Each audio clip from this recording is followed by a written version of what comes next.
Hello friends, তোমরা কেমন আছো? আশা করছি তোমরা ভালো আছো। তোমাদের জন্য আজ বাংলা সাহিত্যের কয়েকটা গুরুত্বপূর্ণ প্রশ্ন আর তার উত্তর অবশ্যই তোমাদের সঙ্গে আলোচনা করব। অনেক টপিক আছে যেগুলো তোমরা জানো, মানে অনেক প্রশ্ন আছে তোমরা যেগুলো জানো, হয়তো যারা নতুন তারা তো জানা, যারা এই সাহিত্য ইতিহাস নিয়ে শুরু করছো, যারা এই গ্র্যাজুয়েশন নিয়ে পড়াশোনা করছো, মানে বাংলার অনার্স করছো বা পাস করছে তারা হয়তো জানো, তারা আবার অনেকে জানো না।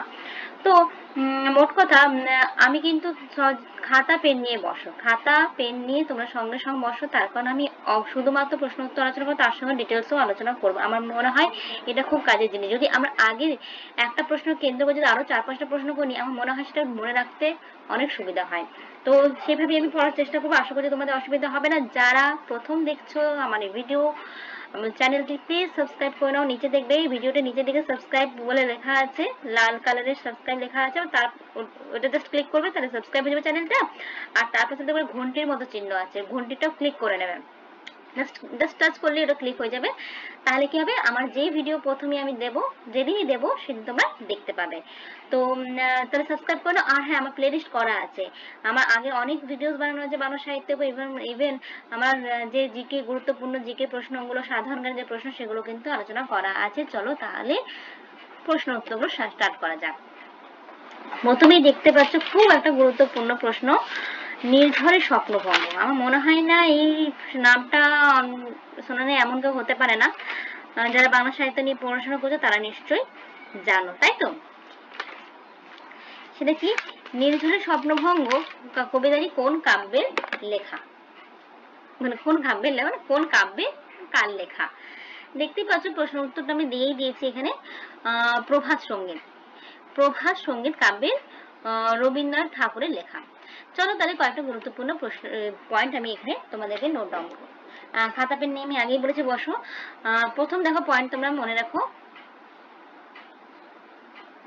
কি পয়েন্ট? সেটা হচ্ছে যে প্রভাত সঙ্গীত তাহলে কাব্য প্রকাশকাল কত? এই প্রভাত সঙ্গীত, অনেক কিছু আলোচনা করার আছে, মন দিয়ে শোনো। প্রভাত সঙ্গীত কাব্যের তাহলে প্রকাশকাল কবে? 1883। ঠিক আছে? যদি শকাব্দ বলি তাহলে 5 শতাব্দী ইম্পর্টেন্ট নয়, জানার দরকার নেই। প্রভাত সঙ্গীত হচ্ছে তাহলে 1883। কাব্যগ্রন্থটি রবি কি আছে কাব্যগ্রন্থটিতে? এখানে এই যে প্রভাত সঙ্গীত কাব্যগ্রন্থটি রবীন্দ্রনাথের কবি জীবনের, আমি যদি তোমাদেরকে শর্টে লিখে, রবীন্দ্রনাথের কবি জীবনের, রবীন্দ্রনাথের কবি জীবনের দ্বিতীয় ধাপের সমাপ্তি হিসেবে গণ্য করা হয়। দ্বিতীয় ধাপের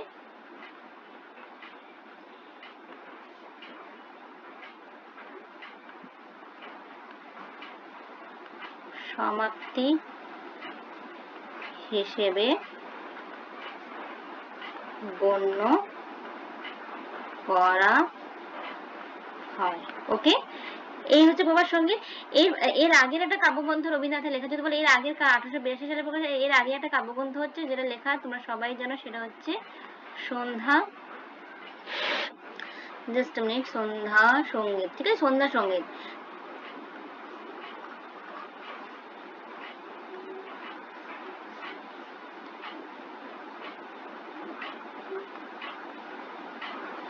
সন্ধ্যা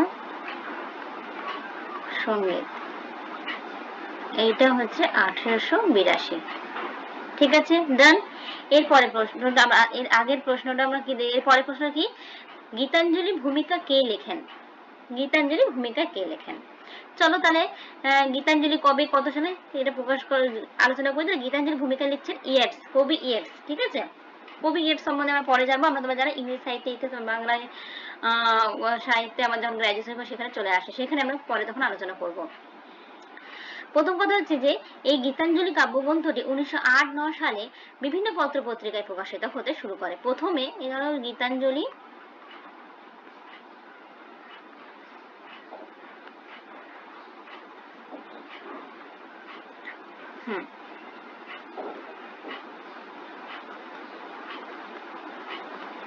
গীতাঞ্জলি 1908-9 সাল থেকে, ঠিক আছে, 1908-9 সাল থেকে, আমি পুরো বাক্য লিখছি না, বিভিন্ন পত্র পত্রিকায় বিভিন্ন এগুলো কি পয়েন্ট, ঠিক আছে? বিভিন্ন পত্রপত্রিকায় প্রকাশিত হয়, ঠিক আছে? বিভিন্ন পত্রপত্রিকায় প্রকাশিত হতে শুরু করে। এখন কাব্যগ্রন্থটি মূলত কবে প্রকাশিত হয়? কাব্যগ্রন্থটি মূলত প্রকাশিত হচ্ছে 1910 সালে। 1910 সালে। এরপর ইংরেজিতে প্রকাশিত কবে হয়? ইংরেজিতে প্রকাশিত হয় 1912 সালে। ইংরেজিতে প্রকাশিত কবে হয়? 1912 সালে। কি যেন বললাম? ইংরেজিতে। তাহলে লিখে রাখো ব্র্যাকেটে ইংরেজি। কি নামে? চলেই আসবে, সেটা হচ্ছে সং অফারিংস, যেটার জন্য নোবেল পুরস্কার পাচ্ছেন রবীন্দ্রনাথ এই গীতাঞ্জলির জন্যই।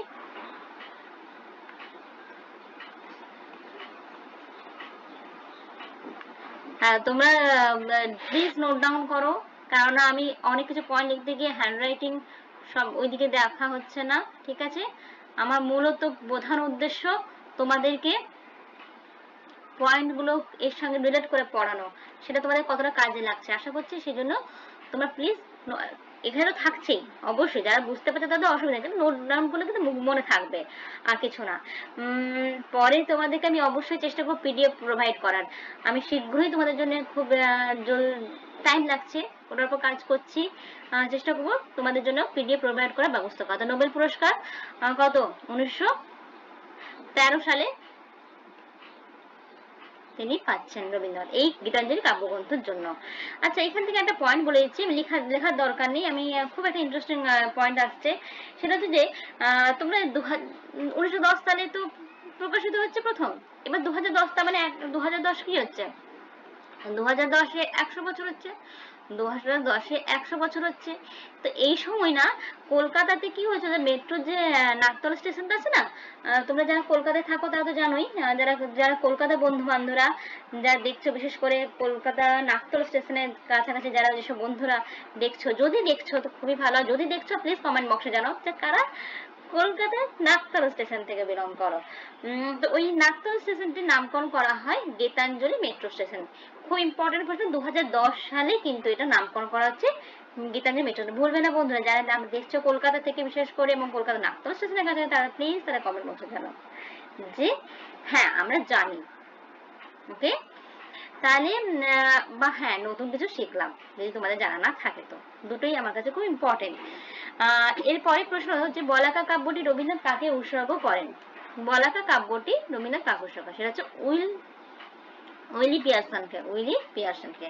এবার বলাকা কাব্যগ্রন্থ সম্বন্ধে আমরা কয়েকটা কথা জেনে নিই। বলাকা কাব্যগ্রন্থ সম্বন্ধে কয়েকটা কথা হচ্ছে, সেটা হচ্ছে যে কত সালে, আশা করছি এই পেজটাতে হয়ে যাবে। বলাকা 1916, তাই তো?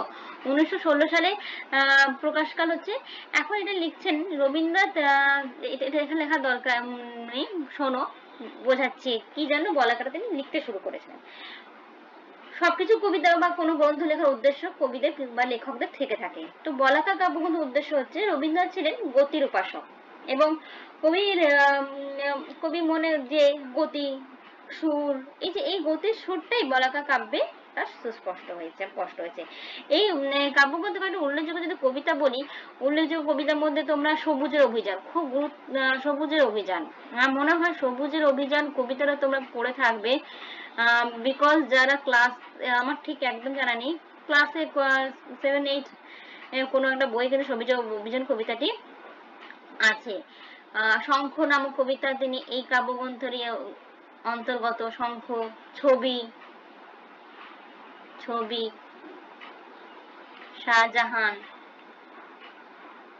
শাহজাহান আর বলাকা নামক একটা কবিতা আছে, ঠিক আছে?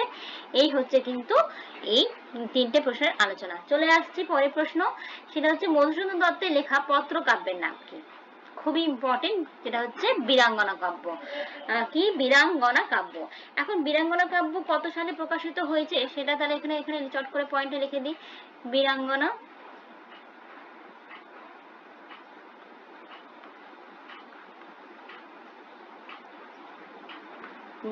কাব্য, বীরাঙ্গনা কাব্যটা তোমার 1861 সালে, প্রকাশিত হচ্ছে। এখন তাহলে বিড়ঙ্গনা কি জাতীয় কাব্য? এটা হচ্ছে একটা পত্রকাব্য। কি? পত্রকাব্য। পত্রকাব্য। ওকে, পত্রকাব্য।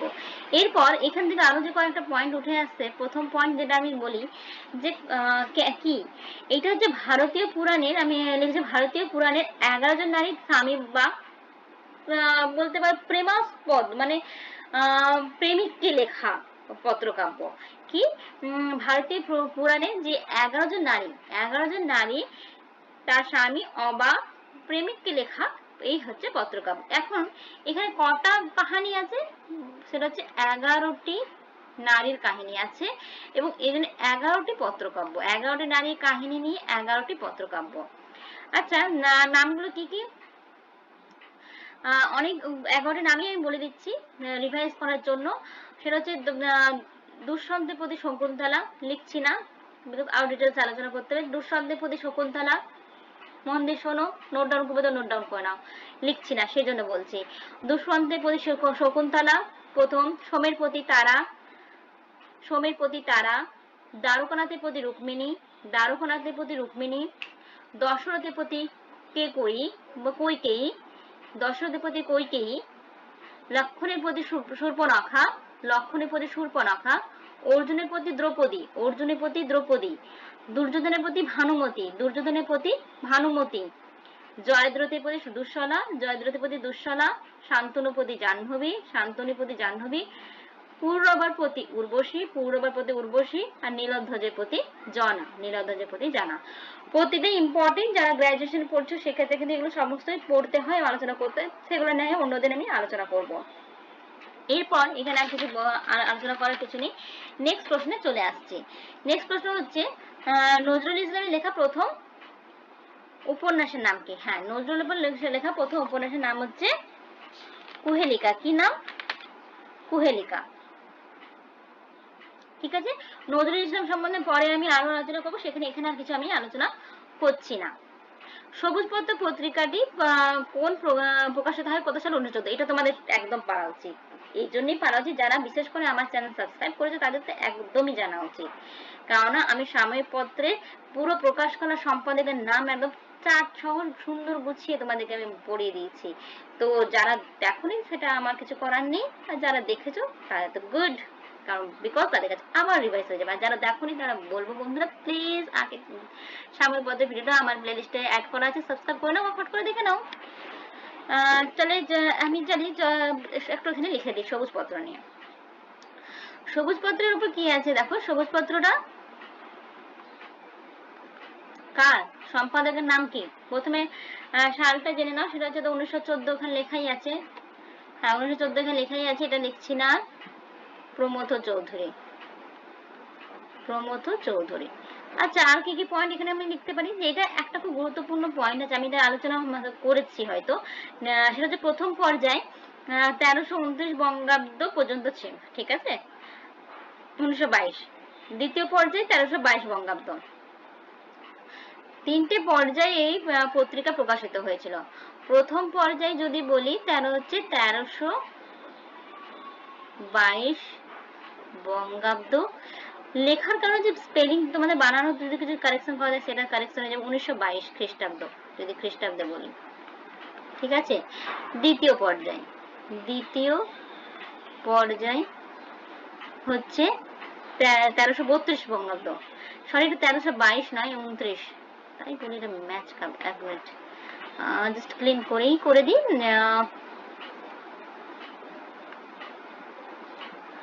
হ্যাঁ, 1329 বঙ্গাব্দ, 1329 বঙ্গাব্দ। এটা হচ্ছে 1332 বঙ্গাব্দ। আর এখানে হচ্ছে শেষ পর্যায়, সেটা হচ্ছে 1334 বঙ্গাব্দ। কত? হচ্ছে 1927। এটা হওয়া উচিত 1925। ঠিক আছে, মনে থাকবে। এইভাবে কিন্তু পড়েছিল। আর এখানে রবীন্দ্রনাথ থেকে শুরু করে সত্যেন্দ্রনাথ রায়, সত্যেন্দ্রনাথ দত্ত, অতুল চন্দ্র, সুনীতি কুমার চট্টোপাধ্যায়ের মতো বিখ্যাত ব্যক্তিরা কিন্তু তাদের লেখা এখানে প্রকাশিত হয়েছিল সবুজ পত্র পত্রিকায়। সং অফারিংস রবীন্দ্রনাথ ঠাকুর কাকে উৎসর্গ করেন, এখানে আর কিছু বলার দরকার নেই, আমি আগেই ডিটেলসে বলে দিলাম, সেটা হচ্ছে উইলিয়াম রোদেনস্টাইনকে। এরপর হচ্ছে মরীচিকা কার লেখা, যতীন্দ্রনাথ সেনগুপ্ত। এখানে হচ্ছে এটা দীর্ঘকার হবে,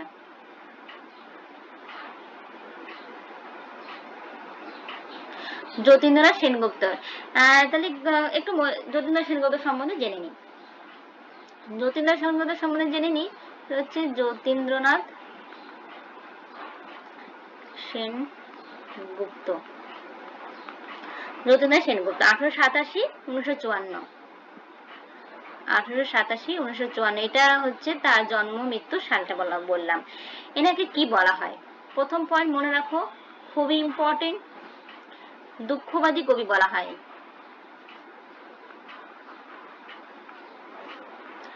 যতীন্দ্রনাথ সেনগুপ্তকে কি বলা হয়? দুঃখবাদী কবি।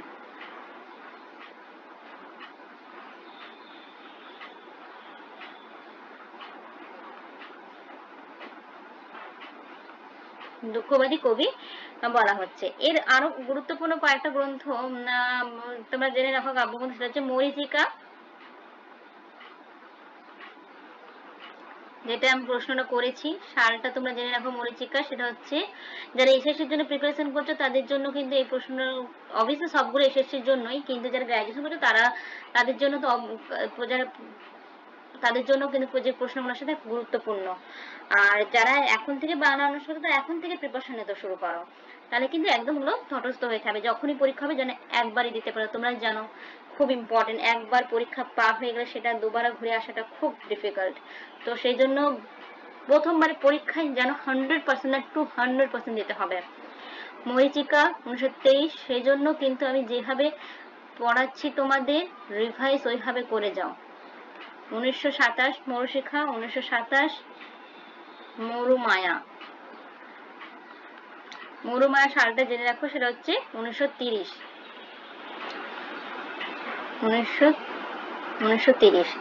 এরপর আছে সায়ম 1940, সায়ম 1940।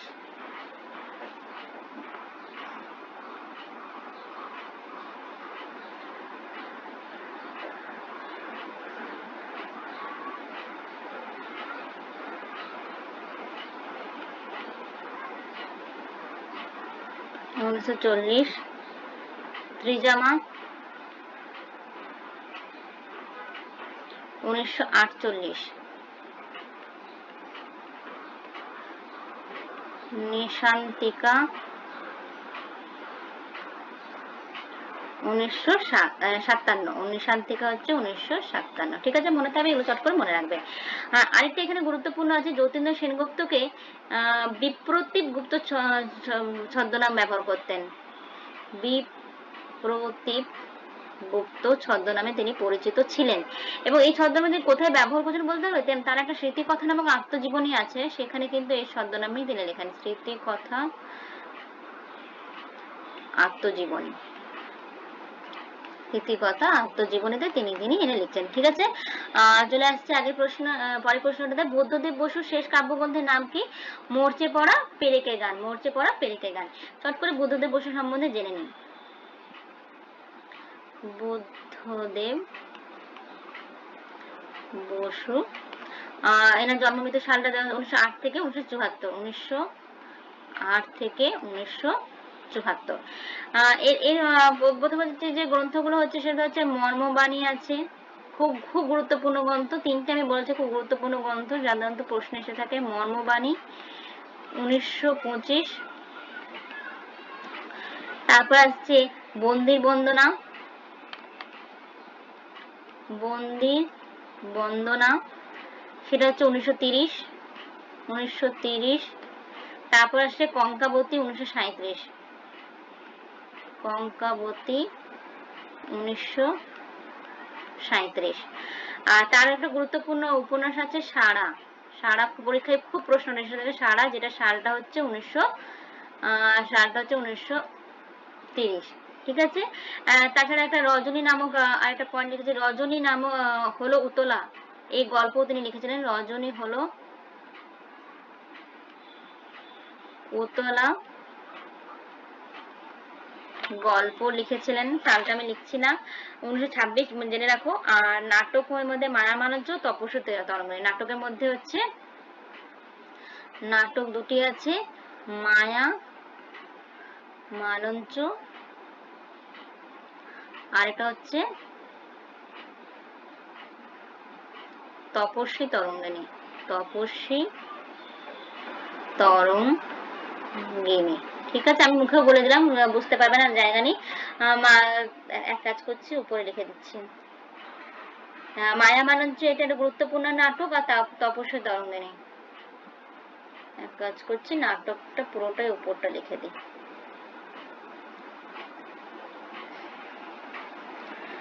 নাটকের মধ্যে ধরো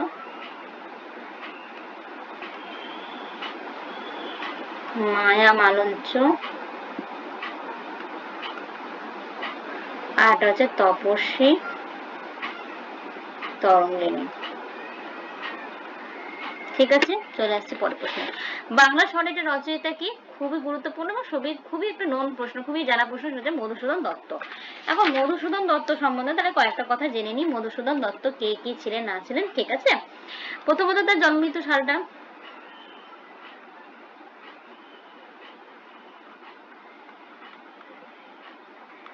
মধুসূদন দত্ত 1824 থেকে 1873।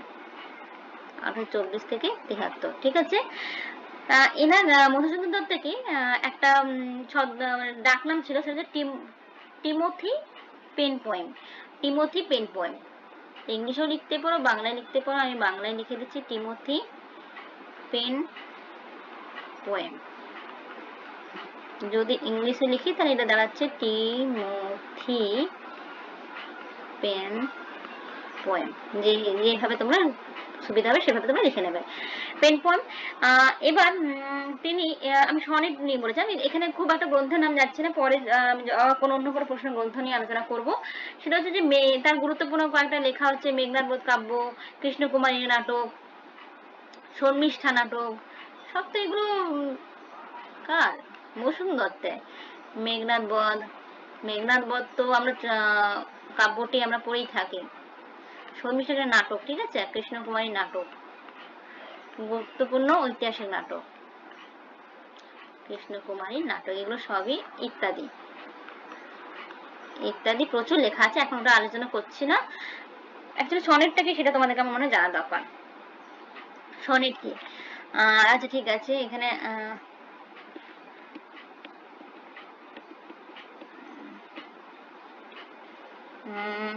ঠিক আছে, আমি এখন সনেটটা একটু ডিটেলস আলোচনা করতে হবে আসলে। ঠিক আছে, লিখে দিচ্ছি, পরের প্রশ্ন যেন দেখছি। সনেটটা কি? মন দিয়ে শোনো। সনেট হচ্ছে চতুর্দশ পদীর যে পদী হচ্ছে এক ধরনের কবিতাই হলো সনেট। যে চতুর্দশ পদী কবিতাকেই বলা হচ্ছে সনেট। কি পয়েন্ট লিখছি, ডিটেলস আমি লিখছি না। চতুর্দশ পদী কবিতায় হচ্ছে এক ধরনের কবিতারই সনেট।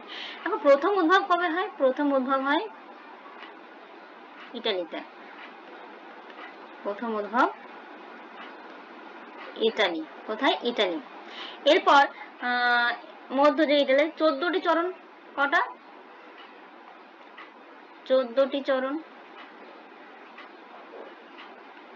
এবার এখানে বলেছি এবং প্রতিটি চরণে 14টি অক্ষর থাকে। প্রতিটি চরণে 14টি অক্ষর থাকে। প্রথম 8টা চরণকে বলা হচ্ছে 8টা স্তবক, 8টা চরণের যে স্তবক সেটাকে বলছে অষ্টক। প্রথম 8টি চরণের স্তবককে বলছে অষ্টক। কি? অষ্টক। কিরকম? ধরো এই একটা কবিতা, তো ধরো এটা একটা কবিতা, আমি এখানে জাস্ট করছি। এই দেখো 1 2 3 4 5 6 7 8, এই যে এইটা যে 8টা, এটা হচ্ছে অষ্টক। এটা কবিতার কথা বলছে। এবার পরে 1 2 3 4 5 6, এটা হচ্ছে ষষ্ঠক। যখনই মধুসূদন দত্তের কোনো কবিতা পাবে জাস্ট চেক করে, যদি তোমাদের কাছে কোনো একটা মধুসূদনের কোনো কবিতা আছে তোমাদের জাস্ট চেক করে নাও, এইভাবেই কিন্তু থাকে। এটাকে বলছে অষ্টক, এটা হচ্ছে ষষ্ঠক। এটাই হচ্ছে সনেটের মূল নিয়ম। আমি পরবর্তী 6 চরণে লিখে দিচ্ছি। পরবর্তী এবং 8 আর 6 মিলে কত হচ্ছে? 8 প্লাস 6 মিলে কত হচ্ছে? 14ই তো হচ্ছে। আর পরবর্তী 6টি চরণের স্তবক হলো ষষ্ঠক। আর এই কার্টিং মনে আর প্রতিটি যে চরণের কথা হলো, প্রতিটি চরণে এমনি 14টি অক্ষর থাকে। তো এই হচ্ছে সনেট। এবার চলেছে নীলদর্পণ নাটক। নীলদর্পণ নাটকটির কার রচনা? নীলদর্পণ নাটকটির কার রচনা? আমি এখানে পয়েন্টগুলো লিখেছি, বিকজ আমার জায়গা নেই। দীনবন্ধু মিত্রের রচনা, কিছু পয়েন্ট লিখে নাও খাতায়। এটা একটা কি সামাজিক নাটক, বাংলা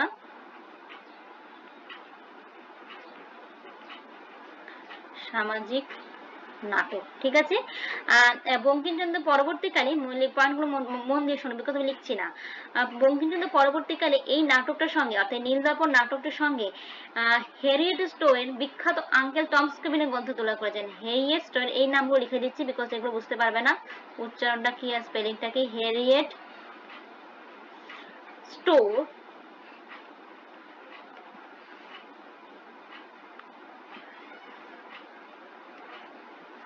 হ্যারিয়েট স্টোর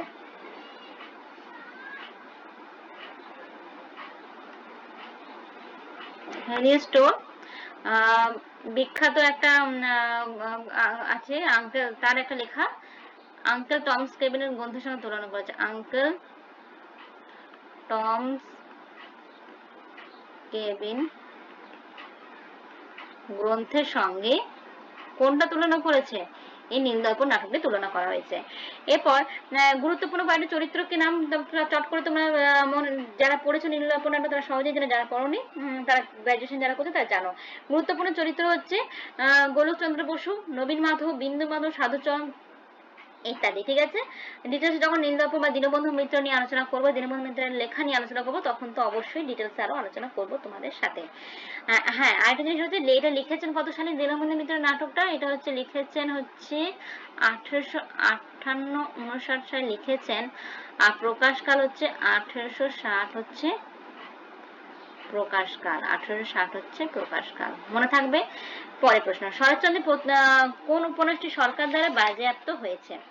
সেটা হচ্ছে পথের দাবি। কোন উপন্যাসটি? পথের দাবি। এটা কি একটা রাজনৈতিক উপন্যাস, রাজনৈতিক উপন্যাস। শরৎচন্দ্র সম্বন্ধে এখন আলোচনা করছি না।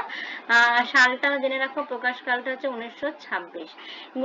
সাধারণত উপন্যাসে আছে কি অ্যাকচুয়ালি সে সময় যে 1926 কালে খ্রিস্টাব্দে বলতে পারছি, সময় কি 1925-26-27 সাইমন কমিশন আসছে। তো সেই সময় ব্রিটিশ উপনিবেশ শাসনের বিরুদ্ধে একটা অসাধারণ বিপ্লবী যার নাম সব্যসাচী, এবং উপন্যাসে সব্যসাচীর গল্প কথাই আছে, এবং তার সঙ্গীদের সাথে, তার বন্ধুদের সাথে একটা যে সংগ্রাম হয়েছিল এই ব্রিটিশ উপনিবেশের সাথে, সেই কাহিনী কিন্তু এখানে তুলে ধরা হয়েছে। ঠিক আছে। চলে আসছি পরের প্রশ্ন, কাজী নজরুল ইসলাম সম্পাদিত দুটি পত্রিকা নাম লেখো। সেটা হচ্ছে ধূমকেতু আর লাঙ্গল। কাজী নজরুল ইসলামের সম্বন্ধে যদি আমি এখানে জেনে নিই, চট করে লিখে দিই নজরুল ইসলাম। কাজী নজরুল ইসলাম, এখন পুরো বাক্যই লেখা, পুরো নামটাই লেখা মনে ভালো। বিখ্যাত একজন কবি। তাকে একটা খুব গুরুত্বপূর্ণ, তাকে একটা নামে উপাধি করা দেওয়া হয়। খুব তোমরা, আমি যতক্ষণ লিখছি বাকি জিনিসগুলো তোমরা ততক্ষণে মনে হয় মনে করে নিতে পারবে, এবং উত্তরটাও তোমাদের কাছে জানা আছে তাকে কি নামে উপাধি করা হয়, দেওয়া হয়েছিল সে সময়, এবং তাকে এখনো ওই নামে তিনি বিখ্যাত। এনার 1899 আর 1976, 1899-1976 জন্মমৃত্যু সাল। কি নামে ওনাকে বলা হয়? বিদ্রোহী কবি। একটু লেসনটা বড় হচ্ছে, প্লিজ তোমরা একটা ক্লাসে আমার মনে হয় এরকম আধা অধুরা আমি এরকম শুধুমাত্র প্রশ্ন উত্তর আমি আলোচনা করতে পারবো না। তো এটা হচ্ছে বিদ্রোহী কবি। আমি চেষ্টা করছি তোমাদের এই ক্লাসটা যেভাবে তোমরা একটা কি বলবো বাইরে এখন এই সময় যেখানে তোমাদের বাইরে ক্লাস করতে যেতে অসুবিধা হচ্ছে, সেই চেষ্টা করছি সেই ফিলটা এনে দেওয়ার, সেই ফিলটা এনে দেওয়া। কিন্তু আরেকটা ফিলের অভাব হচ্ছে, সেটা যে তোমরা শেয়ার করতে হবে বন্ধুদের সাথে। আমি চেষ্টা করবো তোমাদের যদি আমার তোমরা যত বেশি শেয়ার করবে, যত বেশি বন্ধু বান্ধব জড়ো করতে পারে। একটা যখন তোমরা কোথাও যাও পড়তে বাইরে ক্লাসে, অফলাইন ক্লাসে, এটা তো অনলাইন ক্লাস, অফলাইন ক্লাসে যখনই তোমরা বাইরে পড়তে যাও একজন নিয়ে কি কম্পিটিশন হয়, সেখানে যখন আরো 10 জন ছেলেমেয়েরা থাকে সেখানে কিন্তু মজা চলে আসে। এবং কি জন্য আমি যেটা জানি না আরেকজন যেটা জানে সে হয়তো ফট করে উত্তর দিয়ে দিল। একটা কোনো প্রশ্ন করলাম আমি, এবং সেটা উত্তর একজনকে যদি থাকে একটা ক্লাসের মধ্যে, মজা আসবে কি? সেখানে যদি আরো 4-5 জন থাকে, আমি প্রশ্ন করলাম আর তার মধ্যে যে কেউ অন্য একজন বললো আমি বলতে পারলাম না, তখন মধ্যে একটা মনের মধ্যে জড়িয়ে আসে না আমাকে আরো পড়তে হবে। তো সবসময় একটা কিন্তু কম্পিটিটিভ পরিবেশ থাকতে হবে। তো তোমরা সেইভাবে প্রচুর শেয়ার করো ভিডিওটা, আর বন্ধুদেরকে জড়ো করো, তাহলে আমি চেষ্টা করবো তোমাদের সাথে লাইভ ক্লাস করার। হ্যাঁ বন্ধুরা, তোমাদের সাথে লাইভ ক্লাস করার চেষ্টা করবো এবং সে আরো ভালো করে পড়বো। এই যে প্রশ্নগুলো করছি, নজরুল ইসলামের বুদ্ধির কবিকে কে ফট করে উত্তর দিতে পারে, তো সেই জিনিসগুলো তোমাদের খাতায় আছে, তোমরা চট খুব শেয়ার করো ভিডিও। তো বিদ্রোহী কবি বলা হচ্ছে। আর কি জানো, হ্যাঁ আরেকটা গুরুত্বপূর্ণ পত্রিকা আছে মুসলিম ভারত পত্রিকা। নজরুল ইসলাম তো আরো অনেক কিছু আছে, যতগুলো পয়েন্ট মোটামুটি আলোচনা করা যায় সেগুলো। তিনি গুরুত্বপূর্ণ ছদ্মনাম আছে, সেটা হচ্ছে ধূমকেতু ছদ্মনামে পরিচিত, ধূমকেতু, নুরু, ঠিক আছে, ইত্যাদি ইত্যাদি অনেক আছে। কিন্তু ছোটবেলার নাম হচ্ছে দুঃখু মিয়া, ছোটবেলায় তাকে বলা হতো দুঃখু মিয়া।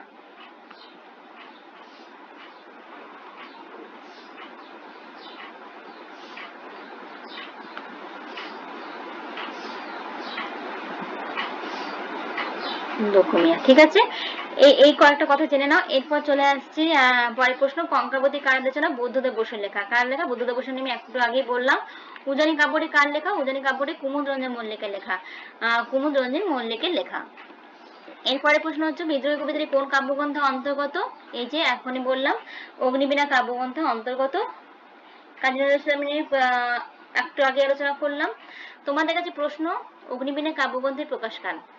অগ্নিবীণা কাব্যগ্রন্থটি প্রকাশকাল যারা জানো প্লিজ কমেন্ট বক্সে জানাও। আমি এটা তোমাদেরকে যখন আমি নেক্সট বাংলা সাহিত্য গুরুত্বপূর্ণ প্রশ্ন উত্তরে আলোচনা করবো তখন বলে দেবো। পঞ্চতন্ত্র চাচার কাহিনীটি কার লেখা? অথবা এই ভিডিওটির নিচে আমি অ্যান্সার পেয়ে যাবে, যে কোনো একটা মধ্যে হয়ে যাবে, কিংবা নেক্সট ভিডিও তোমরা দেখে নিও। পঞ্চতন্ত্র চাচার কাহিনী কার লেখা? সৈয়দ মুজতবা আলীর লেখা। বিমল মিত্র করে দিয়ে কিনলাম। বিমল মিত্র, এটা বিমল মিত্র সম্বন্ধে এখানেই আমি লিখে দিচ্ছি, আর একটু যাচ্ছি না। সেটা হচ্ছে এটা রবীন্দ্র পুরস্কার প্রাপ্ত একটা গল্প, রবীন্দ্র পুরস্কার প্রাপ্ত, রবীন্দ্র পুরস্কার প্রাপ্ত। আর ডিটেলসে যাচ্ছি না, বিকজ ভিডিওটা অলরেডি বড় হয়ে গেছে। এরপর তোমাদের বোর লাগবে। তো এই গল্পের একটা গুরুত্বপূর্ণ নায়ক হচ্ছে দীপঙ্কর। প্রাক স্বাধীন যে ভারতটা আছে, তো সে প্রাক স্বাধীনতা অর্থাৎ স্বাধীনতার আগে ভারতের কাহিনী প্রেক্ষাপটে রচিত। তো আমি এখানে শেষ করছি। থ্যাংক ইউ ফর আমার এই ভিডিওটা দেখার জন্য। Thanks for watching. কেননা তোমরা না দেখলে, তোমাদের জন্য এই ভিডিও, তোমাদের না দেখলে তো ভিডিওর কোনো মানেই থাকে না, এই লেসনের কোনো মানেই থাকে না। তো প্লিজ তোমরা দেখো আর বন্ধুদের সাথে খুব শেয়ার করো। আর যদি ভালো লাগে তো ভিডিওটাকে লাইক করো, চ্যানেলটা সাবস্ক্রাইব করো। দেখা হচ্ছে তোমাদের সাথে বাংলার সাথে এরকমই কয়েকটা গুরুত্বপূর্ণ ইন্টারেস্টিং বিস্তারিতভাবে আলোচনা করে নিয়ে নেক্সট কোনো ভিডিও নিয়ে।